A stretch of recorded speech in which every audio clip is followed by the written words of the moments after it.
Daripadamu lah datang pewahyuan hidup kami. Di dalam hadirat-Mu ada terang dan ada damai sejahtera. Terima kasih Tuhan, sepanjang hari tak jemu-jemu kami berada dalam hadirat Allah. Senang kami berada di sini, gak mau pulang. Dan bagi jemaat yang baru datang di ibadah malam ini, Tuhan Yesus, Kau akan membuat mereka kerasan. Dan Kau akan membuat mereka rindu untuk mendengarkan firman dan isian. Hanya Engkau yang bisa begitu. Suaramu begitu lembut, siapa bisa tahan? Suaramu itu Tuhan, bukan khotbah, bukanlah gaya bahasa. Suara di balik suara manusia, yang berbicara ke hati manusia, suaramu itu yang lembut, yang menusuk ke dalam hati, namun yang membelai dengan kasih. Suara itu kuundang, suara Roh Kudus-Mu. Berbicaralah kepada kami, sampaikan sabdamu. Berbunyilah, bersuaralah di balik suaraku. Sembunyikan hamba-Mu di balik salib. Sampaikan sabdamu, Kristus, dalam nama-Mu Tuhan Yesus. Doa, haleluya, amin, puji Tuhan. God bless you. Beri tepuk tangan untuk Tuhan Yesus. Seharian ini, saya khotbah dari kitab Efesus. Ambil catatan, ambil Alkitab. Ini adalah khotbah saya yang kelima di hari Minggu. 1, 2, 3, 4 judulnya ada di depan Anda. Jangan ketinggalan salah satu pun, penuh dengan pewahyuan. Dan kalau pesan gembala, saya tidak jemu mengingatkan, jangan ketinggalan satu pun. 2 minggu lagi saya akan khotbah lagi, dan tentunya semua akan beda materi. Dikejar ketinggalannya ya, supaya nanti di relnya Tuhan ada berkat korporat. Ketika kita berdoa bersama-sama, setiap individu membawa bagiannya. Saya percaya Tuhan mau bicara pribadi lepas pribadi lewat khotbah-khotbah gembala. Sekarang kita memasuki ibadah yang kelima yang berjudul doa yang luar biasa. Kita buka satu perikop firman di Efesus. Di Alkitab kita berjudul doa Paulus. Yaitu di Efesus pasal yang ketiga ayat 14 sampai 21 saya bacakan dulu. Itulah sebabnya aku sujud kepada Bapa yang daripadanya semua tutunan yang di dalam sorga dan di atas bumi menerima namanya. Aku berdoa supaya ia menurut kekayaan kemuliaannya menguatkan dan meneguhkan kamu oleh rohnya di dalam batinmu. Sehingga oleh imanmu Kristus diam di dalam hatimu dan kamu berakar serta berdasar di dalam kasih. Aku berdoa supaya kamu bersama-sama dengan segala orang kudus dapat memahami betapa lebarnya dan panjangnya dan tingginya dan dalamnya kasih Kristus. Dan dapat mengenal kasih itu sekalipun ia melampaui segala pengetahuan. Aku berdoa supaya kamu dipenuhi di dalam seluruh kepenuhan Allah. Bagi Dialah yang dapat melakukan jauh lebih banyak daripada yang kita doakan atau pikirkan. Seperti yang ternyata dari kuasa yang bekerja di dalam kita. Bagi Dialah kemuliaan di dalam jemaat dan di dalam Kristus Yesus turun-temurun sampai selama-lamanya. Amin. Sama-sama katakan, amin. Doa yang luar biasa, saya kasih judul seperti itu. Kita akan pelajari bagaimana Paulus berdoa dan apa yang dia doakan untuk jemaat Efesus. Jemaat Efesus itu sangat khusus di hati Paulus, karena Paulus bukan hanya rasul bagi jemaat-jemaat di berbagai lokasi, tapi khususnya di Efesus, Paulus itu pastornya mereka. 3 tahun dia ada di sana, paling lama di sebuah kota. Dan Paulus itu sayang sekali sama mereka dan terjadi sesuatu di Efesus. Karena mereka sedang coba dipengaruhi secara buruk oleh orang-orang Yahudi. Karena mereka semua kan baby rohani. Gereja baru berdiri 3 tahun loh. Kurang lebih samalah usianya. Malah kita lebih muda ketika kita menjadi GMS Surabaya Barat. Dari tahun 2020 kan, tahunnya pun belum 3. Saya bisa rasakan kasih sayang Paulus pada jemaat karena saya merasakan yang sama untuk Anda. Dan Paulus itu memindahkan pada waktu itu dari sinagoga. Dia pindahkan di sebuah university hall. Di ibadah sebelumnya saya jelaskan latar belakang lebih terperinci. Saya rasa di ibadah sekarang saya bisa langsung meluncur aja kepada topiknya tentang doa. Intinya adalah Paulus bawa gereja jemaat Efesus itu ke sebuah tempat yang baru. Yang dulu belum ada satu rasul, hamba Tuhan, pendeta yang pernah dirikan gereja di sebuah kampus. Itu Paulus. Luar biasa ya orang ini ya. Ini orang yang brilian, orang yang berani. Ini orang yang berani melangkah dengan Tuhan, melangkah dengan iman, melakukan sesuatu yang baru yang rekan-rekannya belum pernah coba. Paulus ini visionaris. Tapi jangan heran, kehidupan doanya luar biasa. Paulus ini gimana ya mengintip sedikit hidup doanya, kita baca ayat 14. Itulah sebabnya aku sujud kepada Bapa. Berhenti. Ayat 14 cukup pendek. Dimulai dengan kata itulah sebabnya. Makanya perlu dengar episode-episode sebelumnya. Tapi saya kasih rangkumannya singkat saja. Itulah sebabnya berarti Paulus gak berdoa untuk cari tahu sesuatu. Paulus berdoa karena dia tahu sesuatu. Paulus ini tidak sembahyang begini. Tuhan, apa kehendak Allah? Banyak orang itu doanya clueless. Kalau kita mau tahu kehendak Tuhan, gak usah kita itu berdoa lama-lama dulu. Bacalah firman Tuhan, kita tahu kehendak Tuhan. Makanya orang yang berdoa sudah tahu apa yang dia doakan, doanya berkuasa. Dia gak mulai dari minus, gak mulai dari defisit, gak mulai dari nol. An effective prayer, a confident prayer, doa yang penuh percaya diri, doa yang tahu bahwa permintaannya akan dikabulkan adalah doa yang bermula pada sebuah pengenalan. Doa yang efektif adalah doa ketika orang itu masuk ke dalam hadirat Allah, dia sudah tahu apakah kehendak Allah. Doa yang sia-sia gini, kita tahu misalnya anak muda jatuh cinta sama satu orang, tapi imannya beda. Padahal dia udah tahu di Alkitab dikatakan, jangan jadi pasangan tidak sepadan. Dia masuk hadirat Tuhan, mau negosiasi, mau ngerengek-ngerengek sama Tuhan, itu buang-buang waktu, mau doa 5 jam, kayak mau puasa 40 hari, juga percuma. Sebab apa yang kau doakan hendak kau pakai untuk melampiaskan hawa nafsumu, kata surat Yakobus. Atau lebih parah lagi, orang itu nggak tahu firman Tuhan berkata apa. Lalu dia masuk ke hadirat Allah, berdoa membawa permohonannya, dan dia nggak tahu apa itu kehendak Tuhan. Ngapain spend 5 jam, 5 menit, kita bisa langsung lihat kok di dalam Alkitab kita. Jangan skip bagian pengetahuan. Pengetahuan itu perlu. Makanya itu kalau sekarang Anda mendengarkan khotbah misalnya hari ini, pesan gembala 5 kali ini akan membuat kehidupan doa dan iman Anda mengalami percepatan. Kehidupan Anda akan mengalami kemenangan laju kencang seperti Elia berjalan lari di depan kereta kuda Ahab. You need godly input. Kita perlu rema. Doa itu gak boleh putulan atau putusan atau dari nol. Makanya itulah sebabnya doa itu adalah sebuah fase kontinu. Makanya kita gak bisa berkata sama orang seperti ini, kalau orang itu perlu Injil kita berkata, gak apa-apa lah kamu doa aja sama Tuhan. Gimana dia bisa berdoa, dia gak kenal Tuhan, ya kan? Gimana dia bisa doa? Dia perlu terima Tuhan dulu. Yang dia butuhkan bukan berdoa, yang dia butuhkan adalah didoakan. Ada seseorang yang tuntun dia untuk terima Yesus. Doa tidak menjawab segala kebutuhan. Doa harus tepat guna, sama dengan kulkas tidak boleh sembarang pakai untuk ditaruh pakaian. Doa itu harus tepat fungsinya. Makanya doa di sini dimulai dengan itulah sebabnya. Know how to pray. Know what to pray for. Dari firman, dari pengenalan akan Allah, itulah sebabnya. Makanya itu, kalau kita berdoa sesuai dengan kehendak Allah, Yohanes 15, apapun yang kau minta akan diberikan. Jikalau firmanku tinggal dalam kamu dan kamu dalam firmanku, mintalah apa saja. Dan kamu memang bersih oleh karena firmanku, Yohanes 15 itu.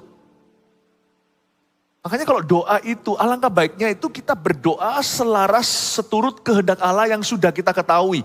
Kalau kita tahu semua kehendak Allah dalam hidup kita juga enggak sih, kita masih belajar ya kan. Tapi harus mulai, doa itu benang merah silver liningnya adalah Anda dan saya harus memulai dengan suatu kehendak Allah yang kita ketahui. Kalau kita nggak tahu apa-apa, bersyukur itu kehendak Tuhan. Memuji itu kehendak Tuhan. Selalu mulai dengan sesuatu kehendak Tuhan yang sudah Anda tahu. You begin with that, you begin with power. Atau Anda mulai dengan itu, Anda mulai dengan power, dengan kuasa. Orang yang berdoanya ngomel-ngomel sama Tuhan seperti Yunus itu percuma, nanti dilempar ke dalam perut ikan. Di dalam perut ikan itu dia baru doanya sesuai kehendak Allah dimulai dengan pertobatan. Percuma. Jangan memulai doa dengan cara yang salah. Garis start doa itu penting sekali menentukan garis finishnya. How you pray in the beginning will determine what answer of prayer you are going to get. Bagaimana kita berdoa di awalnya akan menentukan akhir doa itu sendiri. Hasilnya apa? Sekalipun hasilnya tidak sesuai selalu dengan ekspektasi kita. Tuhan bisa berkata ya, Tuhan bisa berkata tidak, atau Tuhan bisa berkata menunggu. Tetapi pasti buah tidak jatuh jauh dari pohonnya. Hasilnya tidak akan jatuhnya tidak akan jauh berbeda. Meskipun menunggu, meskipun tidak sekalipun kalau ditolak. Hati kita tuh siap untuk menerima jawaban doa tanpa kecewa. Seperti saat teduh kemarin yang saya ajarkan. Karena Tuhan baik, kita tidak akan pernah alergi, takut atau kecewa terhadap jawaban doa apapun dari Tuhan. When you pray the right way, you will receive prayer answer the right way too. Waktu kita berdoa dengan cara yang benar, kita juga akan menerima jawaban doa dengan cara yang benar pula. Inilah sebabnya banyak doa itu sia-sia. Itulah sebabnya. Anda harus temukan sebab musababnya. What is your cause for that prayer? Apa tujuanmu berdoa itu? Sebabnya apa? Kalau Yesus masuk ke Getsemani, dia berdoa tahu meskipun Yesus sempat negosiasi sebagai anak manusia. Bukan paku yang dia takuti, tapi perpisahan dengan Allah. Eloi, Eloi, lama sabachthani. Allahku, Allahku, mengapa engkau meninggalkan aku? Tapi Yesus sudah tahu. End result, hasil akhir doanya sudah tahu bahwa bukan kehendakku ya Bapa yang jadi, tapi kehendakmu. Sebelum mulai doa, Yesus sudah siap surrender. Meskipun tidak dijawab oleh Bapa sesuai dengan kehendaknya sebagai manusia, lewat kancauan ini. Tapi justru doa itu bumerang menjadi kekuatannya waktu dia berpeluh darah. Malaikat pun datang menguatkan, supaya nanti Yesus tahan naik ke kayu salib, bukan gak tahan sama siksaan. Yesus gak tahan dengan perpisahan sama Bapa, barang hanya berapa jam. Your prayer will never be in vain. Kalau waktu kita sebelum berdoa kita tahu kehendak Allah begini, kehendakku begitu, dan aku siap untuk surrender to Him, aku siap untuk berserah kepadanya. Waktu Anda masuk, doamu itu tidak akan peluru yang meluncur sia-sia, akan kembali menjadi malaikat yang menguatkanmu saat kau berpeluh darah. Doa gak boleh sia-sia. Apalagi orang Kristen sudah punya hubungan pribadi dengan Tuhan. Wah, kalau orang-orang yang belum kenal Tuhan, doanya sia-sia ya apa boleh buat ya kan? Lihat ya, itulah sebabnya. Lalu kita lihat kata-kata berikutnya. Aku sujud kepada Bapa. Itulah sebabnya aku sujud kepada Bapa. Kata aku sujud itu dia tersungkur. Paulus tidak asal bunyi. Paulus ini orang yang jujur, gak akan dipilih sama Roh Kudus untuk menulis firman. Paulus itu apa adanya. Dan Paulus berkata, aku kalau doa untuk kamu itu aku sujud kepada Bapa. Sebenarnya sujud itu biasa bagi kita. Meskipun kita gak biasa melakukannya, tidak heran. Tersungkur di kaki Yesus lah dan sebagainya. Tetapi secara postur doa orang Yahudi apalagi orang Farisi yang sangat kental agamawi, doanya gak pernah tuh sujud. Sujud itu doanya orang-orang berdosa, paham maksud saya. Orang Yahudi apalagi yang sifatnya ahli Taurat, orang Farisi yang roh agamawi gak mau sujud. Kalau mereka sujud mereka mengakui mereka orang berdosa, malu kan. Mereka kan suka terima hormat di pasar. Doa orang Yahudi itu begini, berdiri dan angkat tangan. Mereka tidak sujud kepada Bapa. Makanya tidak heran, di bait suci Yesus memberi perumpamaan. Ada satu pemungut cukai yang pukul-pukul dadanya dan berkata, aku orang berdosa. Mungkin tersungkur pula, tapi gak ditulis demikian di Alkitab. Tapi yang satunya dia berdiri sambil menengadah dan berkata, aku puasa 2 kali seminggu. Aku gak seperti orang berdosa itu.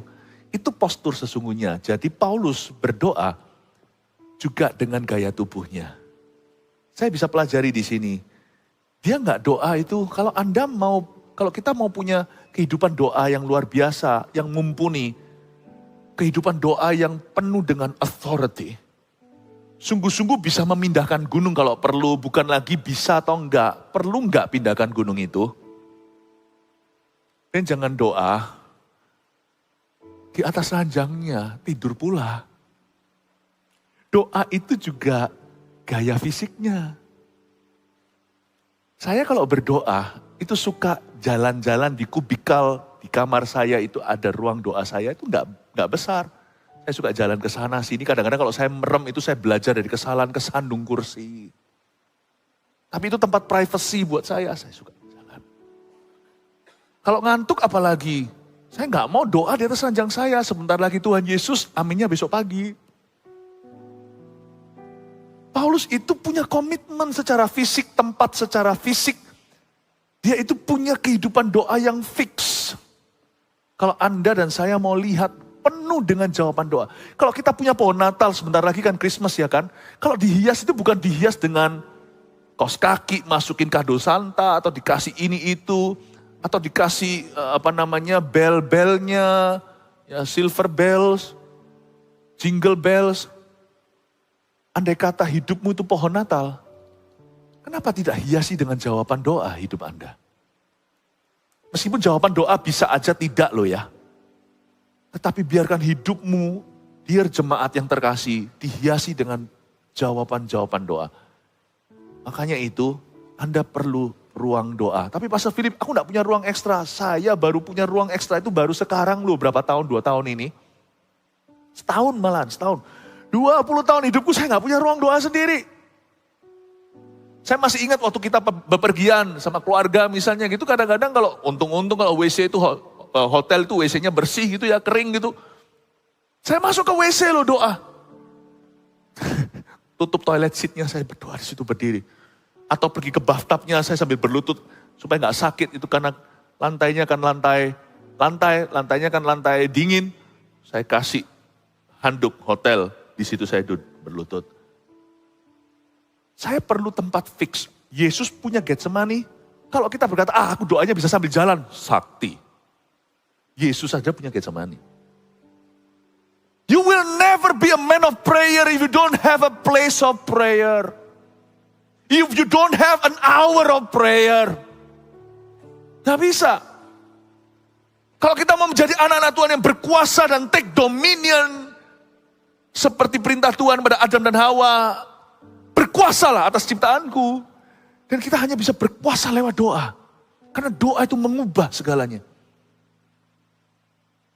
Dan Paulus berkata, itulah sebabnya aku sujud kepada Bapa. Posturnya pun ekstrim. Dia sujud kepada Bapa. Kenapa dia sujud kepada Bapa? Karena Bapa dia anggap sebagai source, sebagai sumber segala sesuatu. Saya nggak selalu berlutut waktu memuji, menyembah dan sebagainya. Ada masa-masa, poin-poin tertentu saya berlutut. Untuk gereja kita, sebelum saya naik ke mimbar, saya punya covenant dengan Tuhan. Saya selalu berlutut di tempat sendiri pas jemaat lagi nyanyi. Karena bagi saya, petinju aja masuk kering aja berlutut membuat gerakan macam-macam. Saya mau khotbah, tempat ini sakral. Kenapa nggak cuma berdiri aja yang penting hatinya? Nggak bisa. Ada sesuatu ketika engkau sujud sujud di kaki Tuhan di atas lututmu itu. Ada something, ada ari-ari yang gak bisa didapatkan dengan Anda berdiri. Ada sesuatu, pokoknya sesuatu deh. Yang gak bisa diperoleh hanya dengan orang berdoa sambil duduk, gak bisa. Bersujud, berlutut itu ada bahasa Alkitabnya.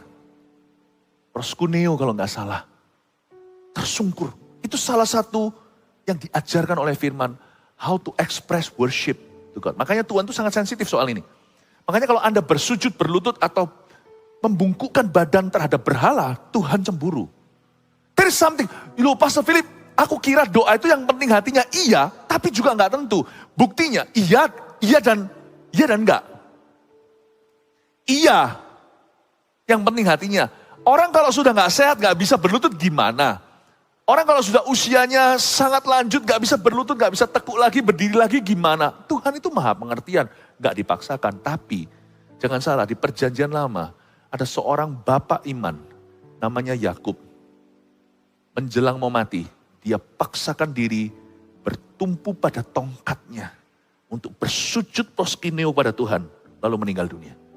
Harusnya dia berkata, aku udah usianya cepek lebih, 100 lebih. Harusnya Tuhan mengerti, semua mengerti. No, this guy knew something about his God. Ada sesuatu tentang orang itu bersujud. Saya punya covenant dengan Tuhan. Di hal-hal tertentu, di poin-poin tertentu, di dalam pelayanan maupun dalam panggilan, dalam kehidupan saya. I kneel before Him. Saya sujud di hadapannya. Itu tidak untuk orang lain lihat. Kalau dilihat orang peduli amat, saya nggak peduli. It's between me in my deep spirit with my God. Antara aku dalam rohku yang terdalam dengan Tuhanku. Jadi Paulus ngerti, makanya orang ini beda. Bukan berarti sujud itu seperti mantra, itu pasti ada sesuatu, itu superstisi namanya. No, tapi kalau hatimu benar soal itu, sujud itu powerful sekali. Berkuasa sekali. Sujud itu. Amin. Itulah sebabnya aku sujud kepada Bapa. I think kita harus mengembalikan the art of kneeling down when worshiping. Udah waktunya kita mengembalikan seni berlutut saat berdoa. Saya terharu, saya tidak bisa cerita ini anak saya pas lagi nggak ada di sini kan. Salah satu anak saya, bukan salah satu, anak-anak saya buka kamarnya pelan-pelan gitu. Saya lihat sedang berlutut di samping ranjangnya. Saya diam. Saya tidak berani ganggu. Padahal mungkin ada sesuatu yang mendesak, saya mau panggil dia, tolong ini, tolong itu. Nggak berani saya. Harusnya kalau dia cuma duduk merem-merem gitu, tak panggil sama saya, tolong ambilkan papamu ini, tolong bantu ini. Tapi karena dia bersujud, itu kayak rasanya saya ditolak sama hadirat itu yang ada di sekelilingnya. Oke, none of your business, tunggu dulu nanti. Ada sesuatu yang khusus terjadi dalam pemandangan itu. Saya tutup pintunya. There is something, ada suatu secret place ketika orang itu bersujud kepada Bapa. Bapak Ibu Saudara, saya hanya memberi saran aja cara berdoa. Semoga firman yang saya sampaikan ini aplikatif untuk kita lakukan. Tapi kan dilihat orang gimana kalau dalam worship, peduli amat. Gak apa-apa. Asal gak sujudnya sambil, lihat aku gitu kan. If it is between you and your God, it's none of anybody's business. Kalau itu antara Anda dan Tuhan, selama Anda lakukan dengan cara sopan, itu gak ada urusannya sama orang lain. Amin Bapak Ibu Saudara. Ya. Ulang lagi, itulah sebabnya aku sujud kepada Bapa yang daripadanya semua tuntunan yang di dalam sorga dan di atas bumi menerima namanya. Alright. Ayat 16, aku berdoa supaya Ia menurut kekayaan kemuliaannya menguatkan dan meneguhkan kamu oleh rohnya dalam batinmu. Garis bawahi dari mulai kata menurut kekayaan kemuliaannya. Jadi kalimatnya bunyinya begini, aku berdoa kata Paulus supaya Ia menurut kekayaan dan kemuliaannya. Menurut kekayaan kemuliaannya menguatkan, meneguhkan, bla bla bla. Tapi Paulus mengarahkan mata orang pada kekayaan kemuliaannya. Ini bukan Injil kemakmuran. Paulus berkata, aku berdoa. Kalau kita berdoa, mata kita harus tertuju pada kekayaan kemuliaan Allah. Fokus on the resources, not on your needs, not on the challenges ahead. Kalau kita berdoa itu harus doa dengan iman. Jangan merengek seperti pengemis di pintu sorga. Karena kita semua ahli waris kerajaan Allah. Di ibadah-ibadah sebelumnya saya jelaskan bahwa segala sesuatu yang kita perlukan dan mungkin akan perlukan suatu hari, semua itu bukan akan disediakan. Semua sudah disediakan dalam Kristus, di dalam sorga. Berkat rohani itu ada. Berdoalah sebagai orang yang sudah memilikinya. Seperti Abraham waktu masuk Kanaan, dia bertindak seperti seolah-olah udah memiliki tanah Kanaan itu. Meskipun dia permisi dulu, meskipun dia masih tinggal di tenda. But your faith is already there. Imanmu sudah ada di situ. Kalau kita berdoa itu, Paulus ajarkan aku berdoa supaya Ia menurut kekayaan kemuliaannya. Nurut sama kekayaan kemuliaan Allah. According to your riches and glory. Janganlah kita berdoa itu overwhelmed atau kita terpukau dengan kebutuhan yang kita rasakan atau tantangan di depan. Doa itu yang betul harus berlandaskan iman. Waktu kita masuk hadirat Tuhan itu yang kita lihat adalah Dia terlebih besar dari masalahku.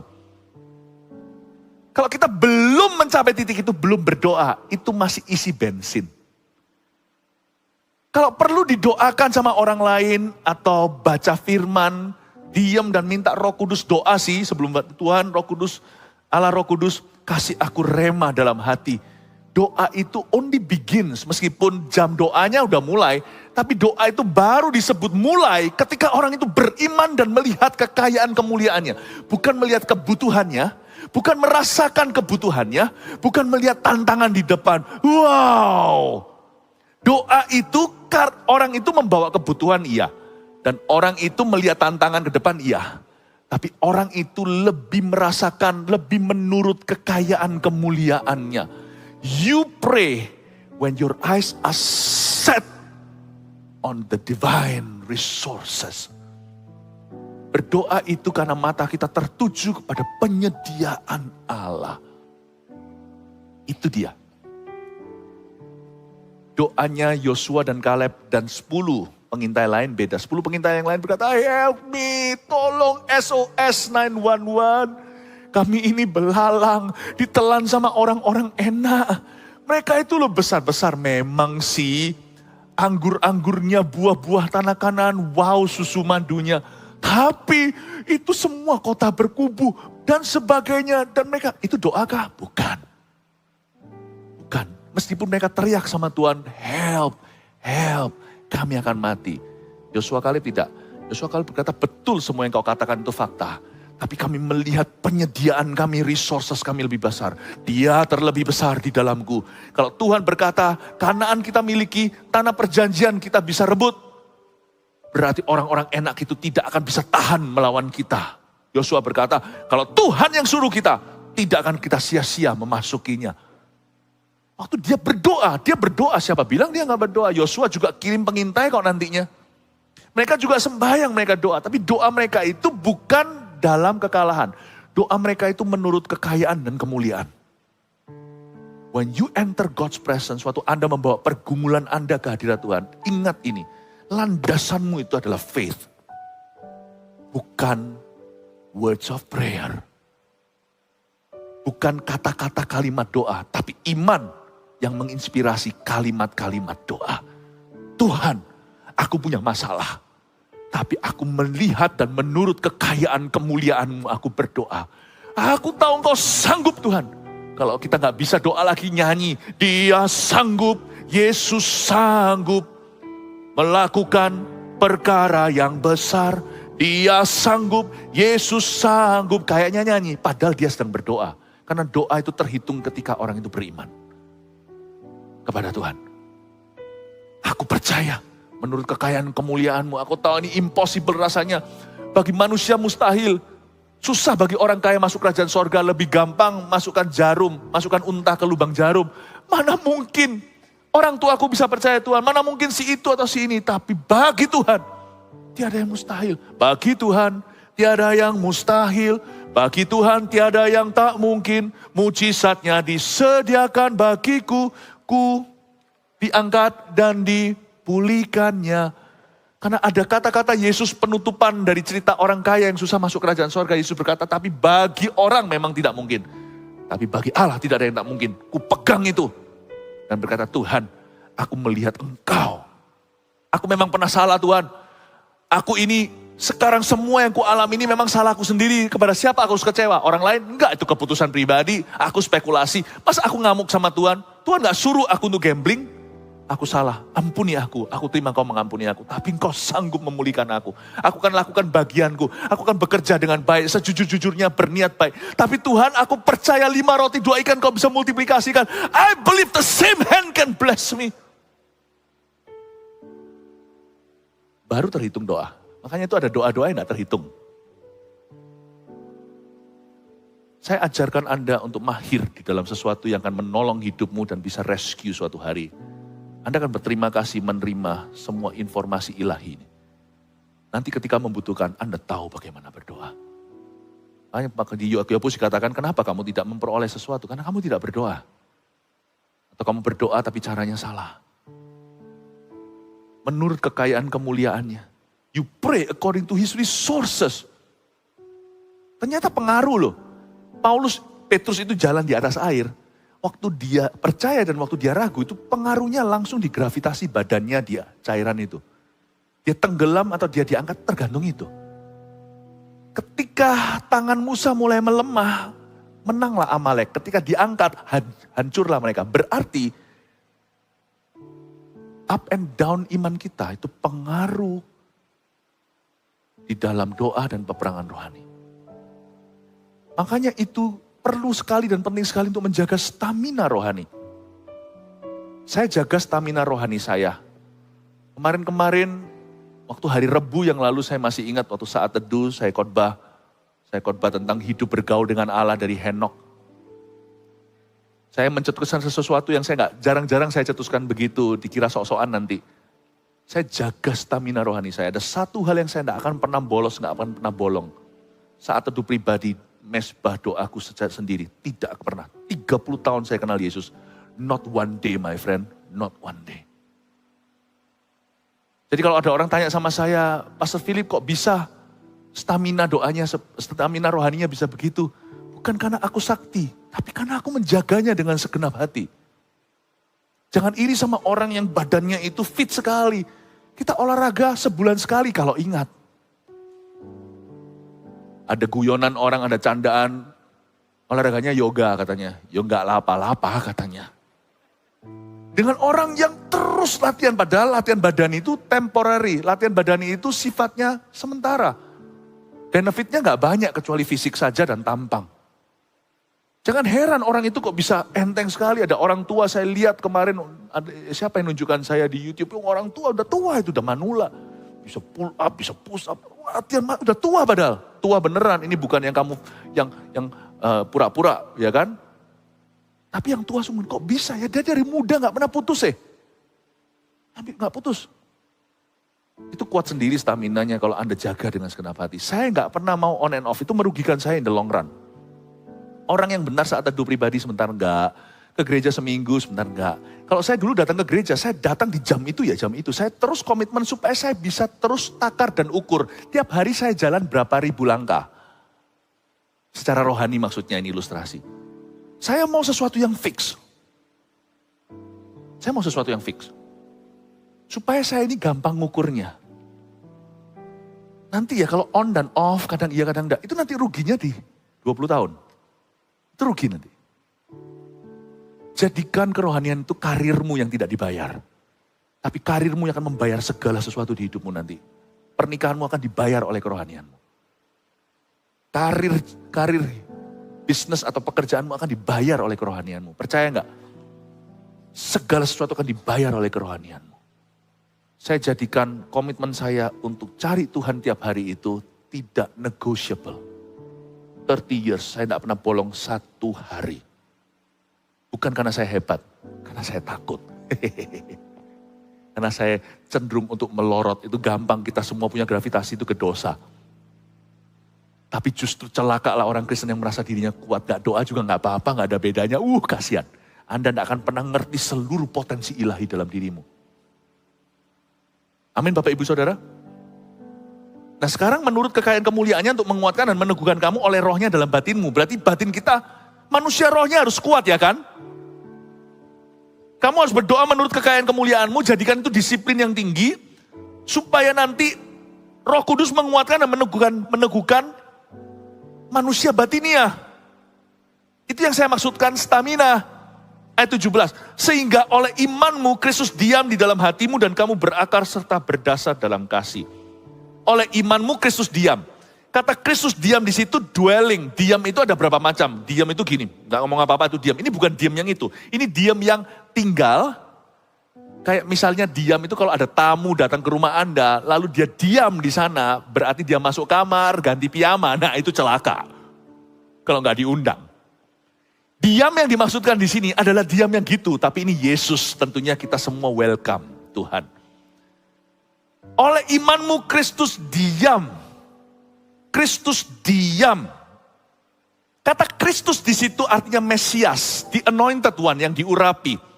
Yesus Kristus itu artinya Yesus yang diurapi. Dan supaya kita itu bisa mahir dalam sebuah pengurapan dalam hidup kita, kita semua pasti ada suatu pengurapan yang Tuhan sediakan sesuai dengan garis hidup kita.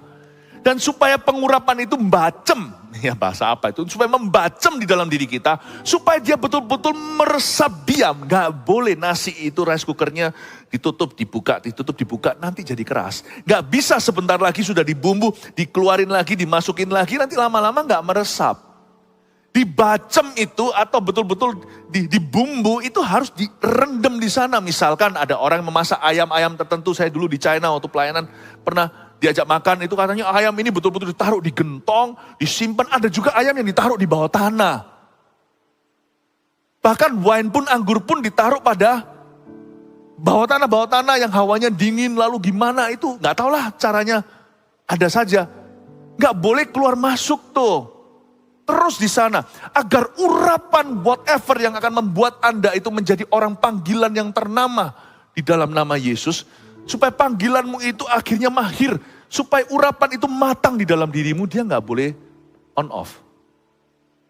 Oleh iman, konsisten imannya, Kristus diam. The anointing akan menyerap. Gak bisa. Jam terbang itu perlu, konsistensi. Disiplin tinggi, terus menerus tak putus.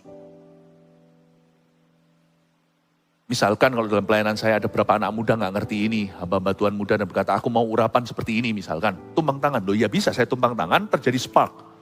Terjadi, kayak Paulus katakan, kobarkan karunia yang kau dapat lewat penumpangan tanganku. Tapi kalau yang sana tidak bisa diam.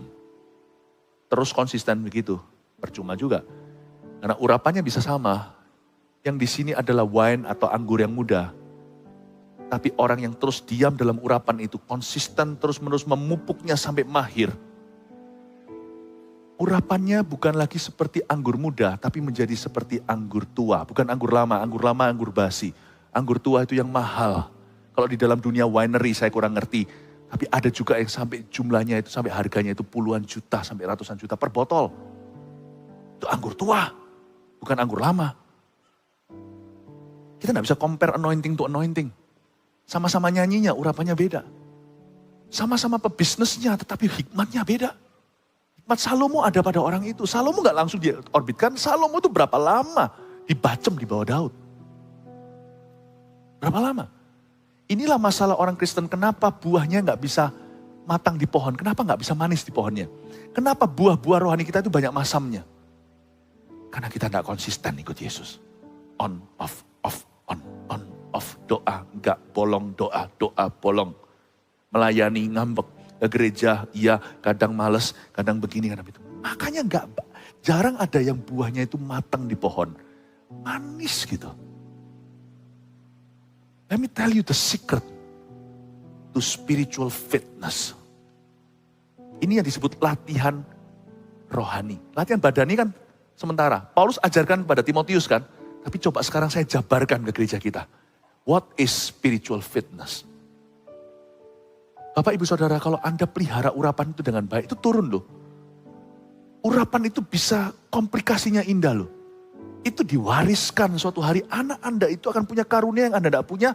Bukan hanya memiliki apa yang Anda sudah miliki. Mereka punya karuniamu dan mereka punya karunia yang tidak Anda punya. Samuel dan Daud, itu hubungannya indah. Saul itu mut-mutan. Sebelum ada Batsheba segala kan Samuel dan Daud itu hubungannya langgeng sekali. Batsheba kan nanti setelah Samuel mati. Bisa bayangkan gak seorang nabi turun ke bawah itu waktu turun sampai ke Daud. Urapan itu meskipun ini anak rohani. Tapi jadi bagus. Daud gak hanya seperti Samuel nabi. Urapannya Samuel itu salah satu tokoh di Alkitab. Anda harus tahu bahwa Samuel itu satu-satunya hakim terakhir. Dia bukan raja, tapi urapannya itu tiga dimensi. Samuel itu juga nabi, dia juga imam, makanya dia yang mempersembahkan korban. Tuhan ngamuk sama Saul karena Saul lancang. Dan dia juga adalah raja. Makanya itu ketika mereka minta raja, dia merasa tertolak. Tuhan bilang, biarkan. Ngapain perlu raja pakai crown atau pakai mahkotanya? Kan sudah punya Samuel yang imamat raja nih. Daud juga sama, sadarkan dia bukan cuma raja, dia juga imam. Daud mempersembahkan korban, Tuhan gak ngamuk. Yang hanya boleh lakukan itu harusnya hanyalah imam. Lalu Daud juga adalah nabi. Dia bernubuat. Di Kisah Rasul dikatakan Nabi Daud. Sama-sama. Tapi sampai Daud komplikasinya beda. Samuel gak bisa nyanyi. Pak Samuel Handoko bisa. Samuel ini gak bisa nyanyi. Daud pemazmur. Oh, saya beritahu ya, kalau Anda jaga, Mas Pera aku gak punya, Anda bisa ngomong sama anak Anda, Papa ini pas-pasan. Tapi Papa punya urapan ini, berikan kepadamu. Seperti Paulus pada Timotius. Lihat nanti ya, turun-temurun Anda jaga gak akan sia-sia. Itu komplikasi indahnya di anak-anakmu. Dan semua anak buah pelayananmu. Atau anak buahmu, itu akan turun. Banyak orang gak bisa melihat dunia urapan, jarang diajarkan soalnya di dalam gereja. Kalau diajarkan mungkin kurang sehat atau kurang balance pengajarannya.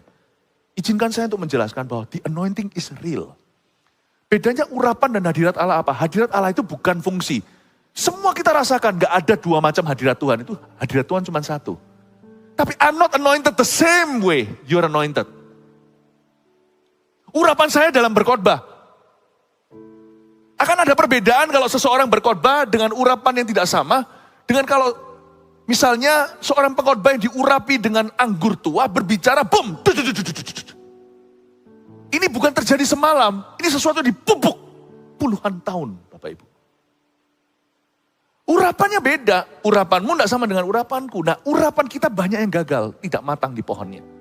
You begin to ask Jesus mulai hari ini. What have you anointed me for? Engkau mengurapi aku untuk apa? Mulai tanya, pulang dari sini saya kasih PR. Tuhan, engkau urapi aku untuk apa Tuhan? Aku mau mahir di situ.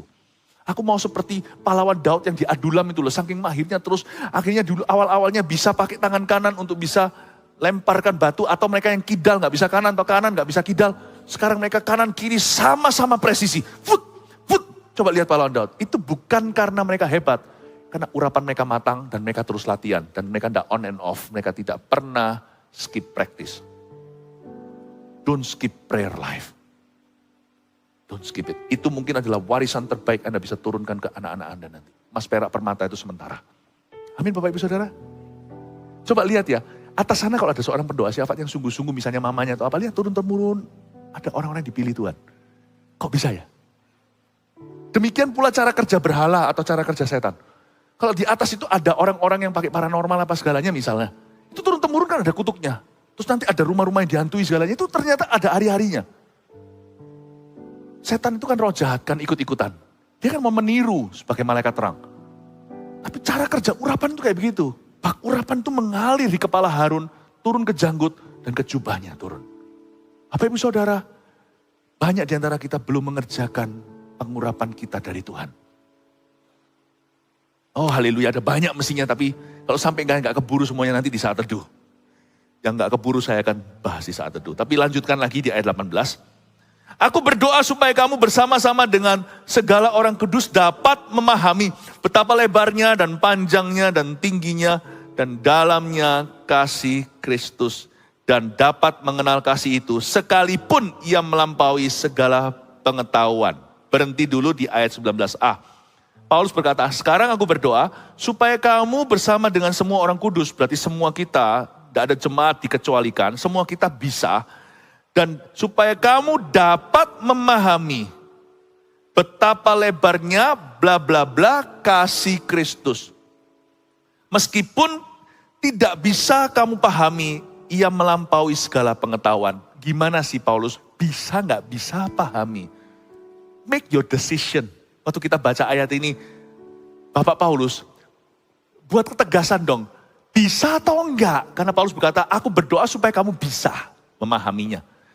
Meskipun ini melampaui akal budi dan pengetahuan manusia, enggak, susah dipahami atau enggak bisa. Jadi bisa enggak? Begini ya, saya jelaskan. Paulus berbicara tentang kasih Kristus. Ternyata kasih Kristus di sini adalah kasih yang punya dimensi. Ternyata Tuhan sekalipun gak kelihatan, Tuhan itu kita bisa alami. Ini namanya pengalaman hidup dengan Tuhan. Pengalaman hidup dengan Tuhan itu hanya bisa bertambah kalau kita tidak kucing-kucingan. Kalau saya baca ini dalam terangnya Yehezkiel, maka pertama itu di pergelangan kaki naik ke lutut, lalu ke pinggang, lalu bisa berenang. Bayangkan kalau orang itu jalan lalu mundur lagi, setelah jalan 1000 hasta, dia jalan mundur lagi 500 hasta, gak sampai-sampai. Kasih Tuhan itu sekalipun tidak bisa diselami, tapi dia bisa dipahami. Ini it's the kind of love that can be measured, atau cinta kasih Tuhan yang bisa diukur. Ternyata sekalipun kasih Tuhan itu tidak bisa diselami, dia bisa diukur. Berarti kita bisa bertumbuh dalam pengalaman dengan Tuhan. Dan itu tidak lepas dari doa atau hidup doa kita.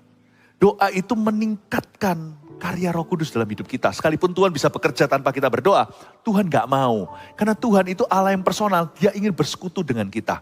Makanya orang yang banyak berdoa mengalami banyak activity of the Holy Spirit dalam hidupnya. Orang yang jauh dari Tuhan mengalami banyak activity atau aktivitas dari roh jahat. Jadi pengalaman hidup kita itu bisa bertumbuh, can be measured. Dikatakan di sini supaya kamu dapat memahami, berarti bisa diukur. Kasih Yesus bisa diukur? Bisa, tapi gak bisa. Paham maksud saya? Coba. Waktu kecil dulu, anak-anak, pernahkah Anda? Karena saya dan istri pernah. Anak-anak waktu kecil itu kan lucu. Jadi kami punya, di rumah lama kami ada tembok di kamar, tembok putih. Yang kami izinkan untuk dicoret-coret. Tapi coret-coretnya gak ngawur. Coret-coretnya pakai pensil kecil-kecil, lalu kasih tanggalnya, kasih inisialnya anak saya satu V, J atau W.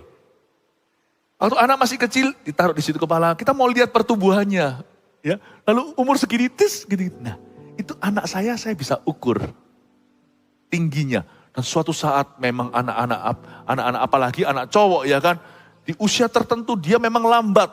Tapi di usia berikutnya ketika yang ceweknya sudah segini, tiba-tiba dalam 1 minggu loh. Salah satu anak-anak cowok kami, itu dalam 1-2 minggu, nggak sampai 2 minggu itu kita dus. Apa yang terjadi shooting star? Wuss. Loh. Saya kira ini ketuker kali anaknya sama siapa. Bisa diukur. Tuhan ingin kita itu mengalami dia lebih. To experience him more.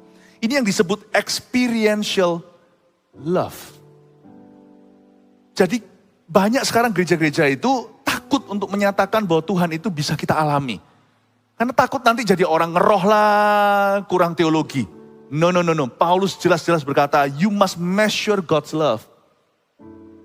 Yaitu apa? Tingginya, lebarnya, panjangnya, tingginya, dalamnya. Berarti bisa ditolak ukur sekalipun gak bisa diukur. Lebarnya. Lebar. Coba katakan lebar. Lebar itu gimana? Gini ya Bapak Ibu ya. Lebar. Ternyata kasih Tuhan itu lebar. Kita kira kita sudah cukup lebar. Pada saat Anda nggak tahan lagi sama pasangan misalnya, rasanya bukan pasangan, ini salah. Kalau lebar bukan pasangan. Lebar itu misalkan ada orang-orang tertentu sudah nggak masuk kategori bisa diterima oleh Anda. Anda merasa Yesus pun nggak sanggup mengasihi orang itu.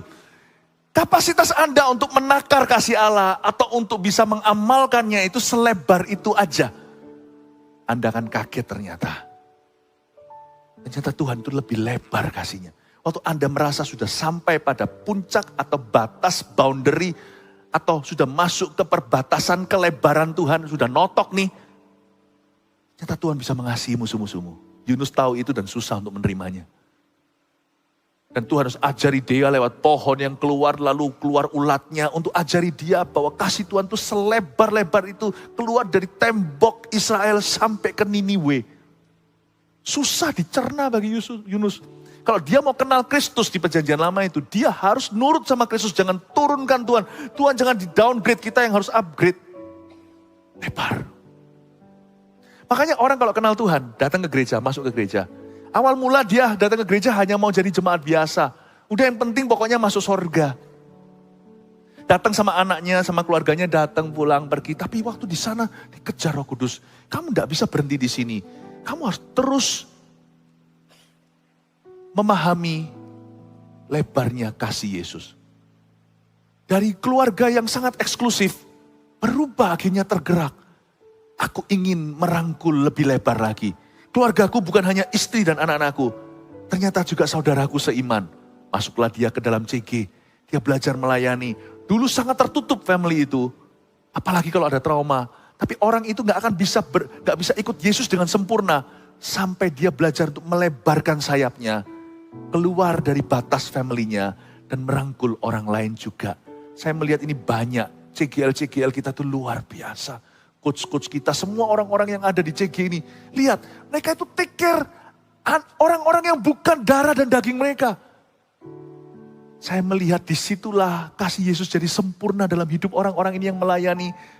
Sesamanya yang bukan family.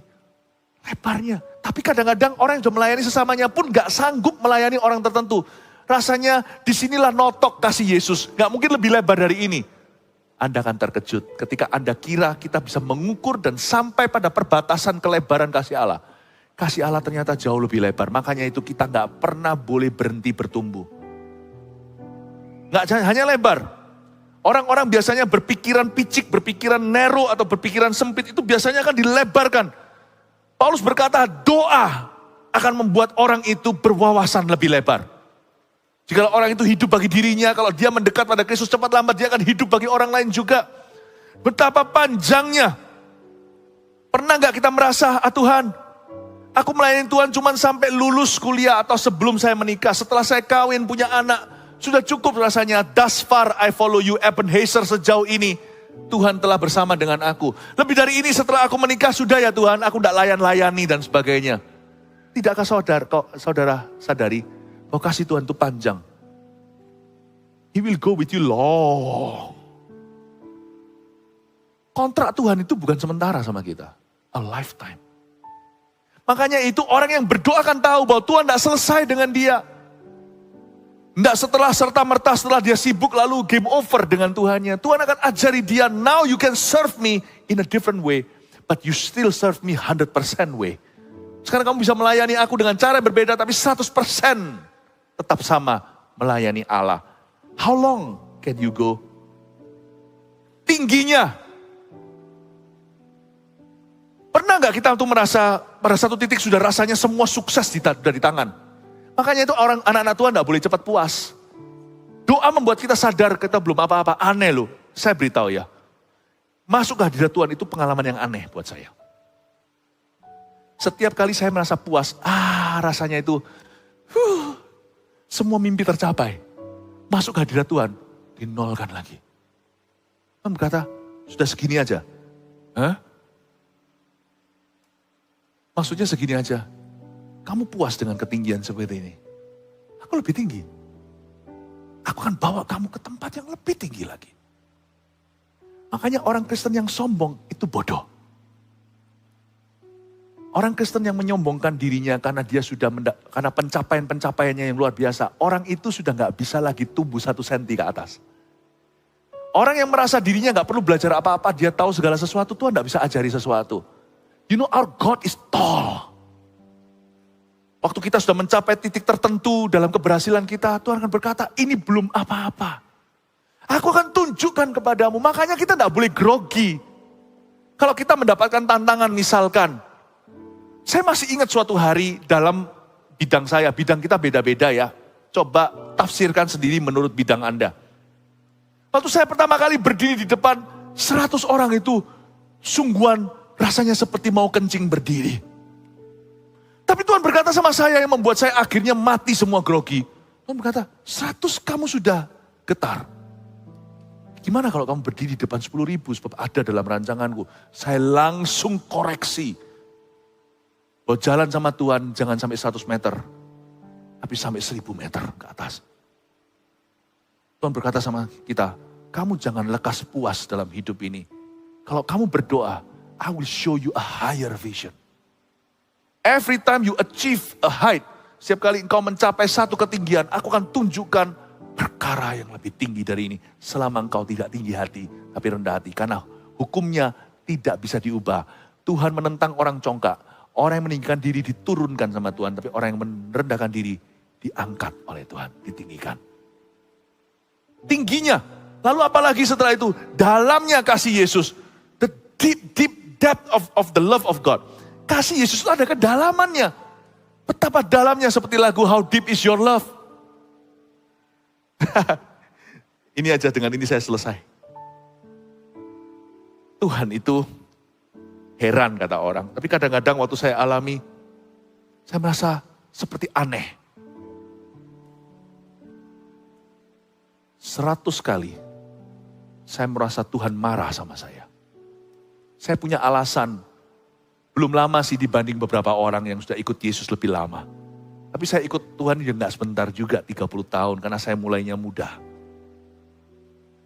30 tahun pastilah saya pernah memberi dia alasan minimal 100 alasan yang sangat serius untuk dia marah dan murka sama saya. Namanya kita semua ini domba pernah nakal.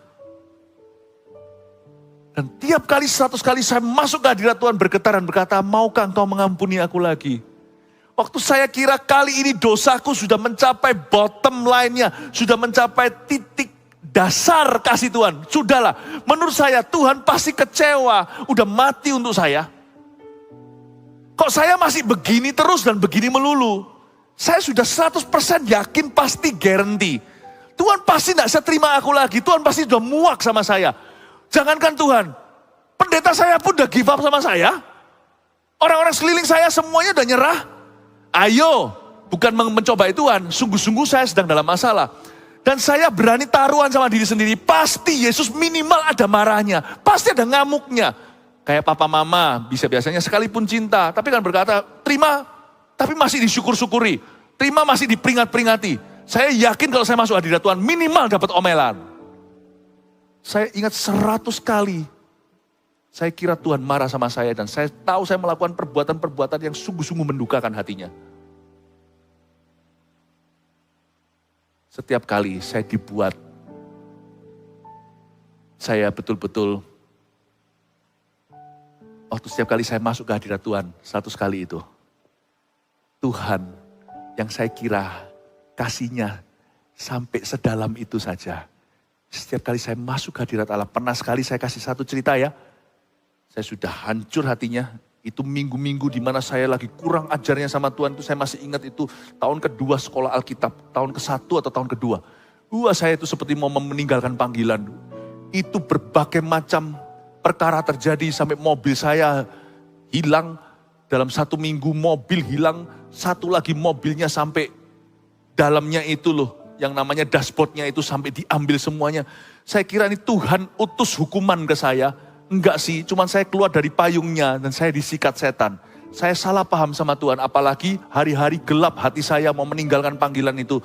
Saya merasa Tuhan pasti ngamuk sama aku. Kitab Yunus yang begitu indah pun menjadi suatu hukuman bagi saya. Lihat, nanti saya pasti akan ditelan sama ikan paus. Saya nggak mau masuk hadirat Tuhan sampai ditegur berkali-kali. Dan itu karena setan yang sikat saya. Ketika saya masuk hadirat Tuhan, saya masih ingat itu. Saya datang ke gereja, saya masih ingat. When I came to church, saya didoakan. Saya merasa seperti ada seorang membelai kepala saya seperti ini. Saya nangis sejadi-jadinya. Dia tidak berbicara satu kata pun. Saya pulang ke rumah, saya masuk ke ruang doa saya. Saya mau cek dan recheck lagi. Are you sure Tuhan tidak mau omeli aku? Aku ini sudah mengatakan ini, aku tidak mau melayani, aku sudah melakukan dosa ini, dosa itu. Saya mulai pelan-pelan merambat masuk ke dalam dosa-dosa lama saya. Tahun pertama saya sekolah Alkitab, saya berkata saya anak muda yang najis dan kotor ini. Saya masuk ke hadirat Tuhan, sungguhan entah Tuhan tidak mau omeli saya. Waktu saya berdoa di situ, Tuhan jamah saya, tidak ngomong apa-apa, saya menangis sejadi-jadinya. Saya dengar suara, I love you. Ampun deh layani Tuhan kayak gini.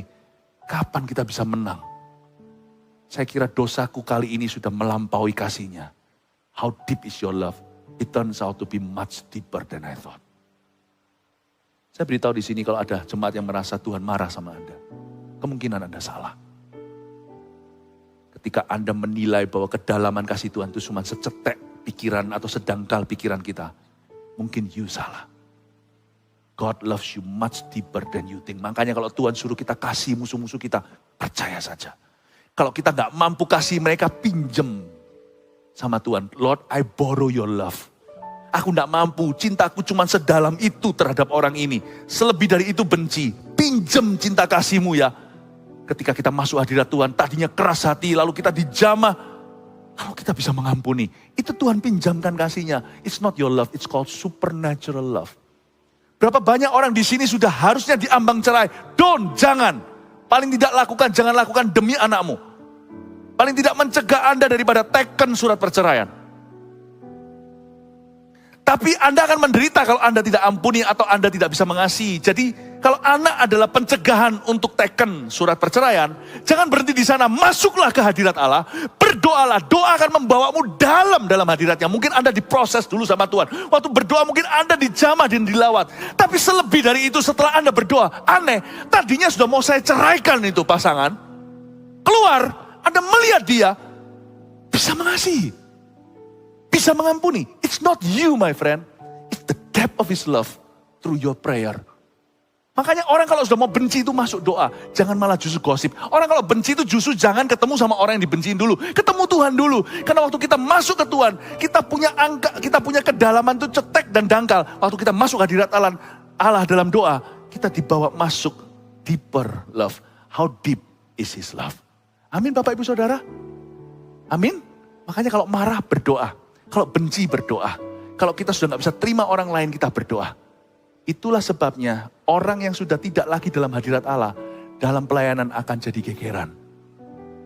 Sebab orang kalau dijaga, dibacem dalam hadirat Tuhan, orang itu akan bisa mempertahankan sebagian besar hubungan dalam hidupnya.